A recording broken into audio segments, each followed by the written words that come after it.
Peke sa peke, tunay sa tunay. Oo, yan ang pananaw na pilit kong isinasa buhay. Sa kabila ng pagiging totoo, sa mundong taglay ang iba't ibang tao na may iba't ibang kulay. Iba't ibang tao, yung ilan may nakatagong sungay. Isang mundo na kung saan pahirapan makilala kung sino yung makakaramay o sino yung tutulak sa hukay.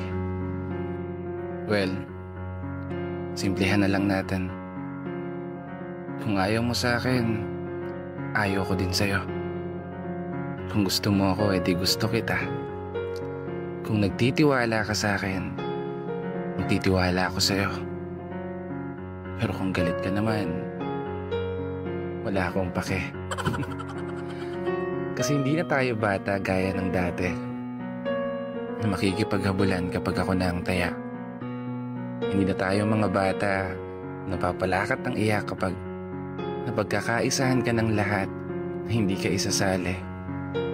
Hindi na tayo mga bata na magmumukmuk na lang sa isang tabi kapag naputol yung tali ang saranggola mo na pinaghirapan mong gawin ng buong gabi. Nakuha mo? Hindi na tayo mga bata magdadamdam ng sobra kapag hindi nabili ang gusto nating laruan. Oo, hindi ka na bata na magkukulong na lang sa kwarto mo kapag hindi ka napapaboran. Hindi ka na bata na magpapaapekto na lang sa mga sasabihin ng ilan. Dahil hindi ka na bata na basta na lang magpapatalo sa nararamdaman. Hindi na tayo mga bata na masasaktan kapag hindi nagugustuhan o hindi nakakampihan. Maging tunay ka sa sarili mo. Yan ang lagi mong tandaan. Huwag na huwag mong ipagpapalit ang sarili mong kaligayahan dahil lamang sa kung paano kapakitunguhan ng ilan.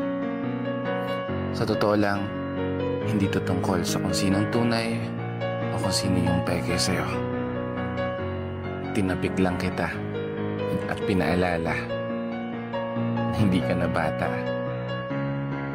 Kaya gawin mo kung anong gusto mo.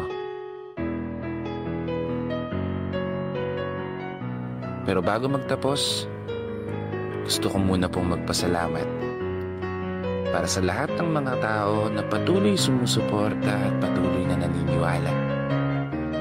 Parami na tayo ng parami. Kaya isang pagpupugay para sa lahat ng mga tao na patuloy sumasabay sa hamon ng buhay.